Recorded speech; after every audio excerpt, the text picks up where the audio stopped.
sitaw. Dahon ng sitaw. Tapos, meron ako dito dahon din ng kalabasa. Tsaka yung, ano niya, burak. May dahon din ng kamote. At dahon din ng sitaw. Ayan. Ayan po ang ating ulam for today. O diba, yummy yan. Hindi ba parang nasa probinsya lang? Nasa Pilipinas lang ang pig. Yun po, ano na natin yung mga dahon. Kasi luto na rin yun. Inuna ko yung yung mga tangkay. Ito naman ang ating ng kalabasa. Dahon ng kalabasa. Yung talbos pala. Talbos ng kalabasa. Mayroon siyang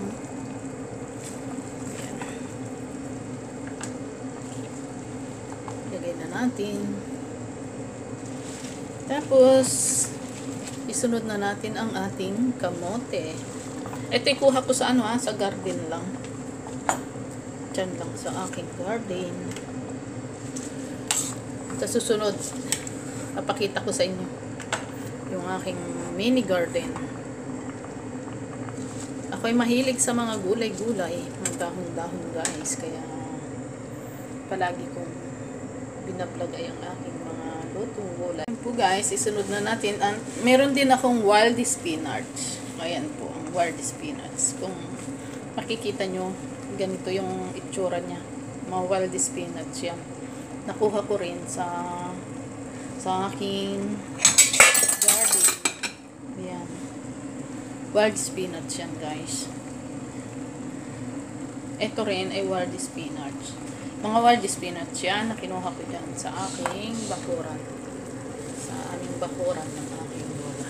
Yan, isunod na rin natin na ilagay. O diba guys, healthy living. Tapos ang sahog niyan ay bangos na pinireto. Kaya kung gusto nyong mabuhay ng matagal, sabi nga nila, green leafy vegetables daw. Ayan. Kaya kahit paulit-ulit yung aking ulam, ay mas gusto ko yan. Ayan, takpan natin para maluto siya. After 5 minutes, tignan natin, luto na yan. Ayan.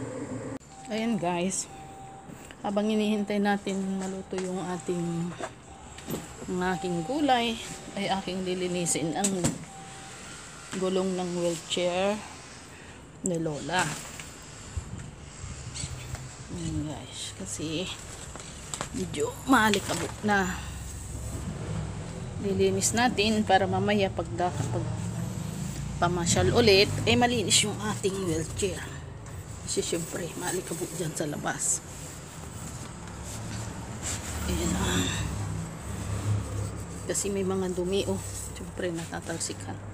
Ayan guys, ang wheelchair ng aking lola kailangan nating linisin ng konti.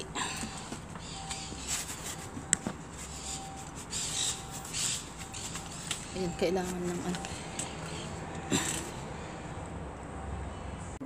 ayan guys, ating sisilipin ang ating iloloto. Ayan, wow, ang bango. Ayan po ang ating gulay. Ayan, luto na siya. Luto na guys.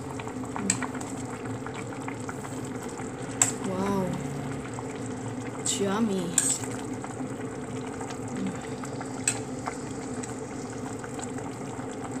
Pwede na.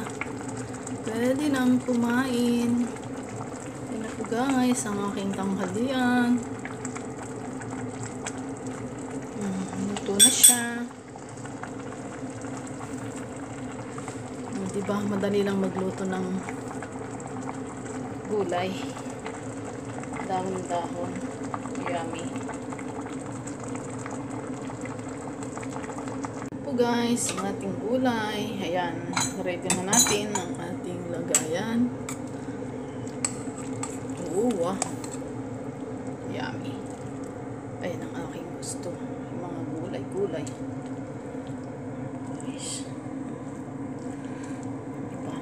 yan. Tapos may sabaw. Ayan na ang ating gulay for today. Ito guys.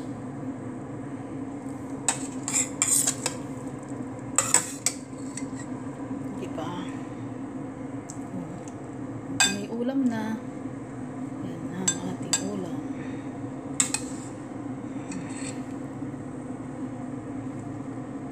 Sabaw.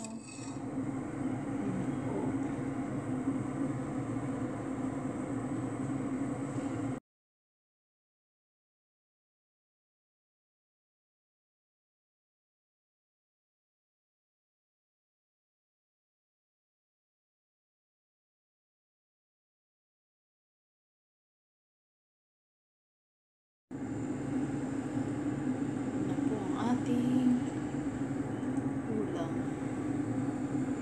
Usok-usok pa. Tapos may kanin ako dyan na niluto ko kahapon. Ayun na, pwede na. Kain na tayo.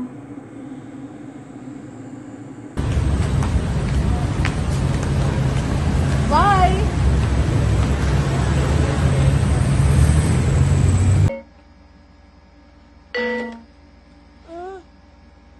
It's nice. Okay. Huh?